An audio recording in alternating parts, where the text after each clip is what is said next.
Oke ya. Saya akan merefresh dulu dari pertemuan kita 4 pertemuan yang lalu ya.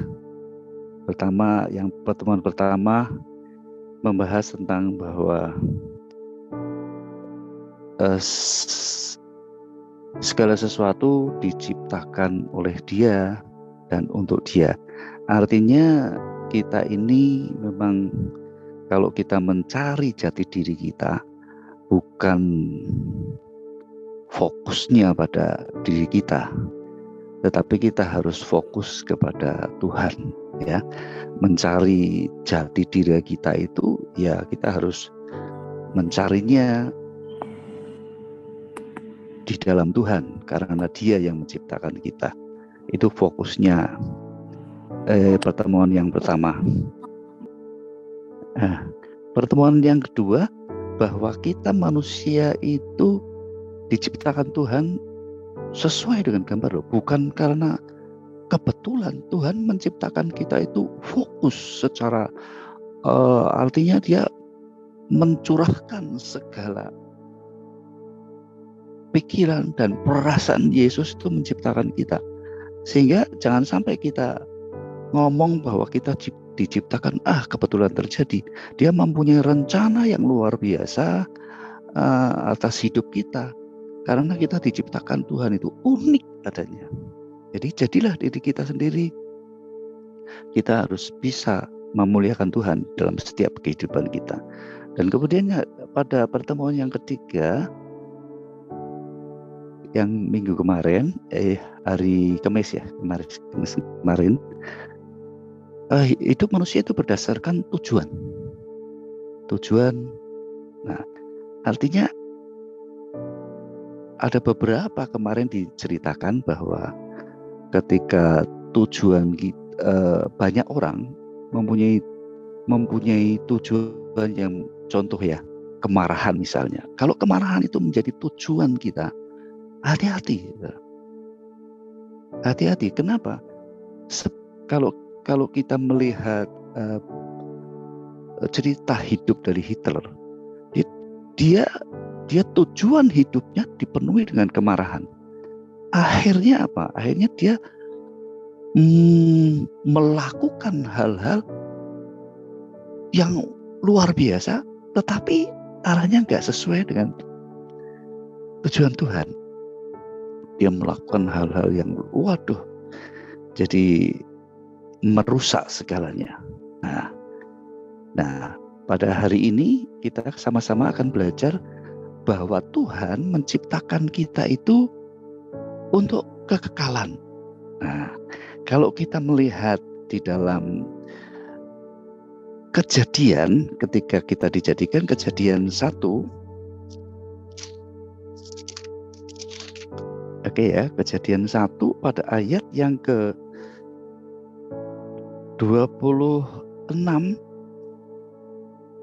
firman Tuhan ngomong begini, berfirmanlah Allah, baiklah kita menjadikan manusia menurut gambar dan rupa kita, supaya mereka berkuasa atas ikan-ikan di laut dan burung-burung di udara dan ternak atas seluruh bumi dan atas segala binatang. Nah, Allah menciptakan manusia itu menurut gambarnya. Menurut gambar Allah diciptakannya dia. Nah, artinya saudara, bahwa Allah menciptakan kita untuk kekekalan. Dia sama sekali tidak membatasi waktu ketika menciptakan manusia. Kamu umurnya sampai sekian. Tidak.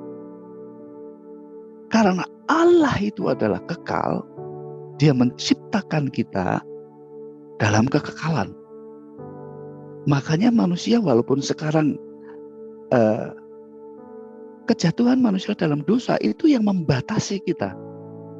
Nah, artinya saudara, sekarang ini manusia walaupun dibatasi dengan usia, paling kita ya 100 lah kalau kuat. Tapi artinya hidup kita itu mempunyai nurani, mempunyai di dalam hati kita ada sesuatu yang kekekalan gitu. Contohnya kalau kita menghadapi kematian, kita datang ke tempat orang meninggal, rasanya kok sampai kita mati. Nah, kita rindunya ingin hidup dalam kekekalan. Nah, saudara, di Alkitab juga mencatat kita diciptakan hidup dalam kekekalan. Saudara mungkin bisa baca di dalam Pengkhotbah ya. Pengkhotbah ya. Kita diciptakan untuk hidup dalam kekekalan. Nah, kita yang akan mendasari pembicaraan kita ini di dalam 1 Yohanes 2 ayat yang ke-17. Dan dunia ini sedang lenyap dengan keinginannya. Tetapi orang yang melakukan kehendak Allah tetap hidup selamanya. Nah, di ayat ini juga mengatakan orang yang melakukan kehendak Allah tetap hidup selama-lamanya. Nah, jadi saudara, kita harus mulai belajar berpikir untuk kekekalan. Karena hidup kita di dunia ini sangat terbatas.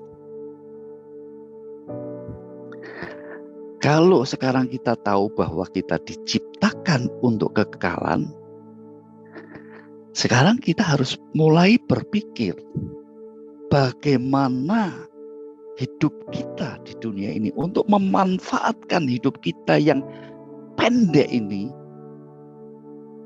untuk memanfaatkan kehidupan kita di dunia ini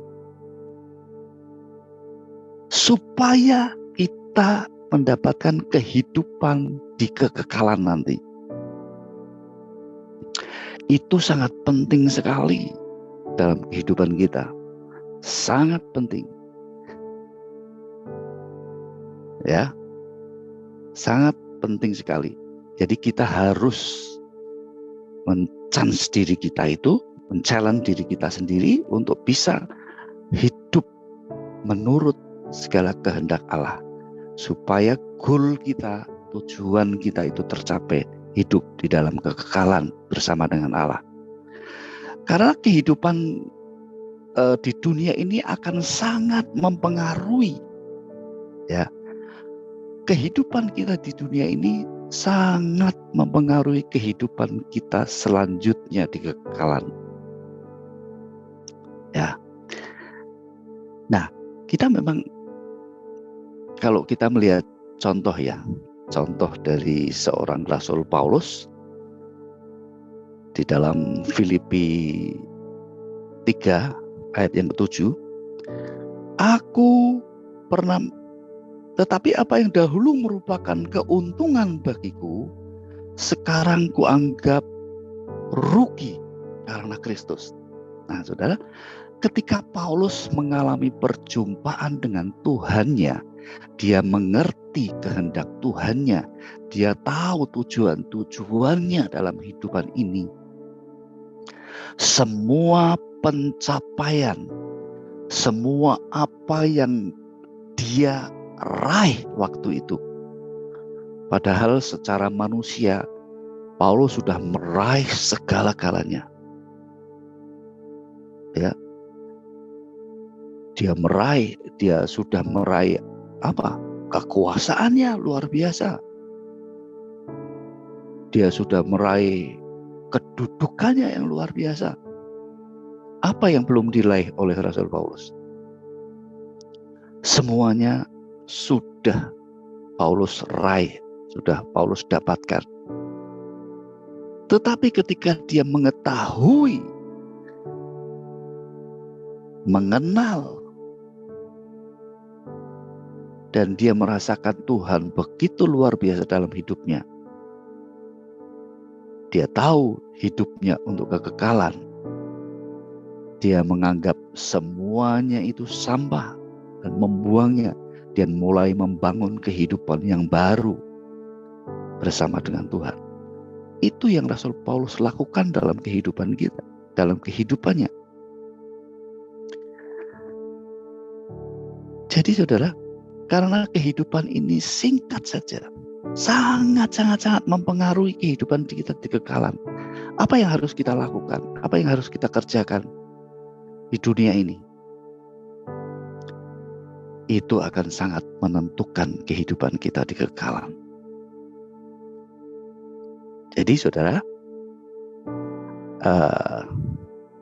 kita mulailah kita belajar menuruti kehendak Tuhan dengan membangun kehidupan yang baru dalam kehidupan kita. Kita belajar menemukan kehendak Tuhan dalam kehidupan kita, sehingga kita menjadi manusia yang baru, yang mengenal Tuhan secara pribadi, ya.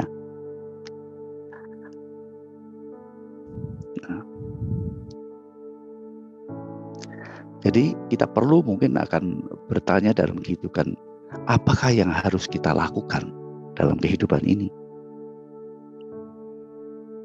Ya, kalau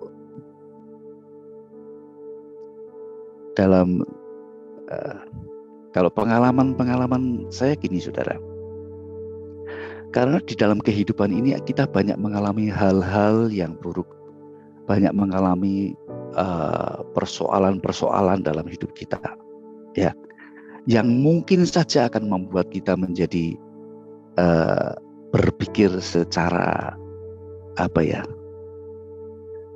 pragmatis gitu loh, Nah, ketika istri saya mengalami sakit yang hampir 2 tahun lah, 2 tahun ya. 2 tahun kalau saya ngomong sudah 2 tahun sudah. 2 tahun itu mengalami banyak hal. Dan karena selama 2 tahun itu baru 2 tahun ya. Kalau 2 tahun mengalami banyak tekanan dan tidak sembuh-sembuh, pikiran kita juga mulai berpikir yang aneh-aneh, saudara. Istri saya mulai berpikir, kok gini terus ya? Rasanya kok begitu terus ya? Aku kok tidak sembuh-sembuh ya? Tidak sembuh-sembuh. Pikiran kita apa? Pikiran kita akhirnya melenceng. Buat apa hidup kayak gini terus? Nah, kalau sampai kita sudah mengalami hal gitu, itu akan sangat membahayakan kita. Ya, membahayakan kita. Pragmatis, kita ambil jalan pintas, jalan pendek dalam kehidupan ini. Nah, itu akan sangat membahayakan. Makanya kita harus bisa membangun hubungan pribadi yang kuat dengan Tuhan. Karena itu akan mempengaruhi kehidupan kita. Bangun terus kehidupan kita di dalam kebersamaan dengan Tuhan. Itu yang akan mempengaruhi kehidupan kita di kekekalan. Bagaimana hubungan kita sangat mempengaruhi di dalam kekekalan. Karena tadi saya ngomong kepinginnya mati. Tapi kematian itu bukan akhir dari segalanya. Ya. Kematian bukan akhir. Setelah mati kita apakah sudah selesai gitu aja? Enggak. Justru kematian adalah awal dari kekekalan itu. Kematian itu justru awal perpindahan kita menuju kepada kekekalan. Ya. Nah, saudara, justru itulah mari kita hati-hati di dalam kehidupan ini.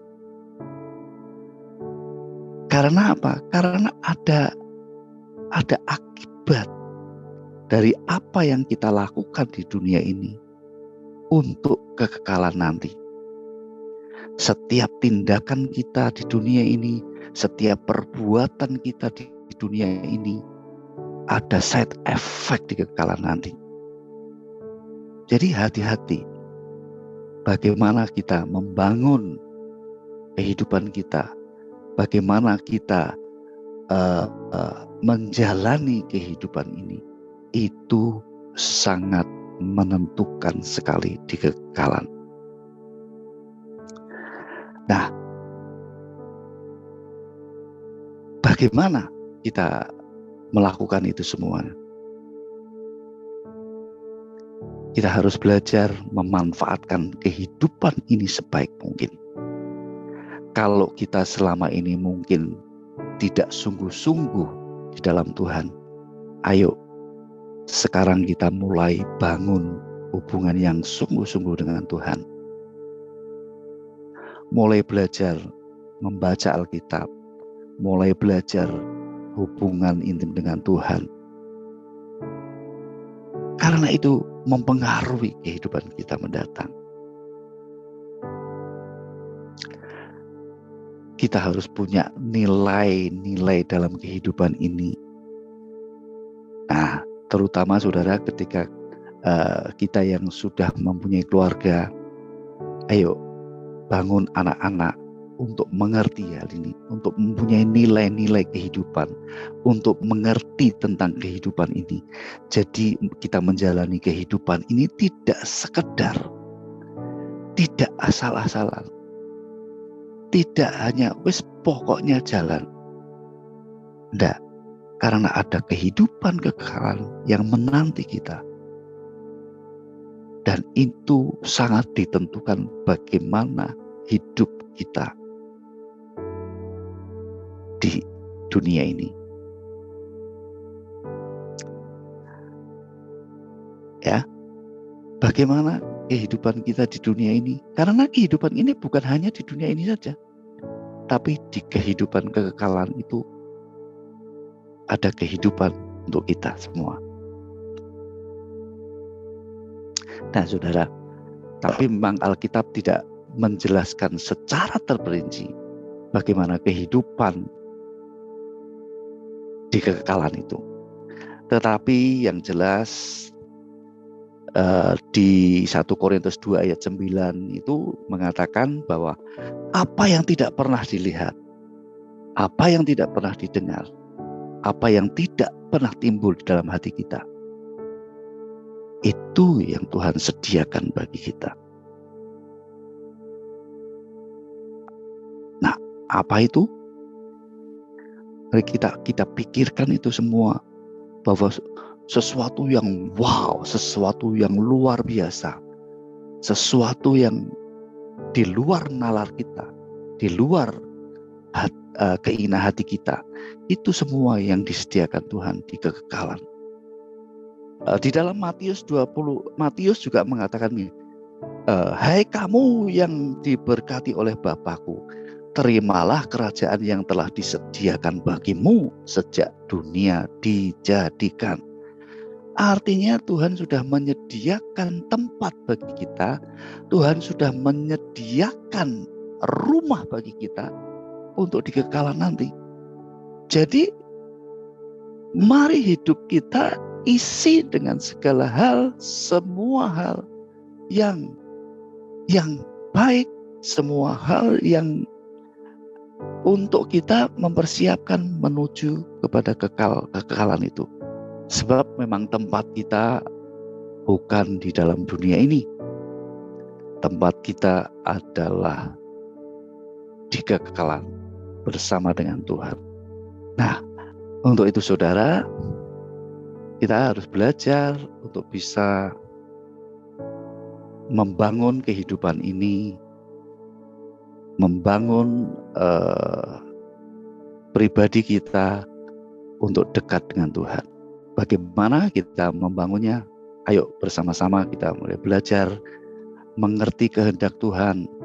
Karena kita punya manual book, kita punya firman Tuhan, kita pelajari bersama-sama kehidupan, pelajari bersama-sama apa yang Tuhan mau dalam kehidupan kita, sehingga kita memperoleh kekekalan nanti. Untuk bisa kita renungkan bersama-sama, kehidupan bukanlah sekedar yang ada sekarang ini, ya. Kita renungkan sama-sama, kehidupan bukanlah sekedar yang ada sekarang ini, tetapi ada kehidupan di kekekalan. Nah, apa yang harus kita perbuat? Apa yang harus kita lakukan? Karena kita diciptakan untuk hidup kekal. Nah, perlu dipikirkan ini. Hal apakah yang seharusnya tidak saya lakukan dalam hidup ini? Kemudian hal apakah yang seharusnya mulai kita lakukan mulai hari ini? Itu boleh menjadi perenungan bagi kita semua, saudara, bahwa kita merenungkan kehidupan kita, apa sih yang sudah kita lakukan untuk kehidupan yang mendatang, dan apa yang harus kita tidak lakukan dalam kehidupan ini. Nah, saudara, hari ini itu saja yang mungkin menjadi perenungan kita, bahwa hidup kita kehidupan kita bukanlah sekedar yang ada sekarang ini. Ini menjadi pokok perenungan kita, bukan sekedar hidup kita selama 70 tahun, 80 tahun toh, tapi kehidupan kita menuju pada kehidupan kekekalan. Oleh karena itu, saudara, kita mulai berpikir bahwa bagaimana kita harus menjalani kehidupan ini. Apa yang harus kita lakukan sekarang ini, dan apa yang harus kita buang dalam kehidupan kita ini. Dan itu mulai kita pikirkan sama-sama, saudara, karena kehidupan kita, hubungan kita di dunia ini sangat berpengaruh di dalam kekekalan, saudara. Nah, itu yang menjadi perenungan kita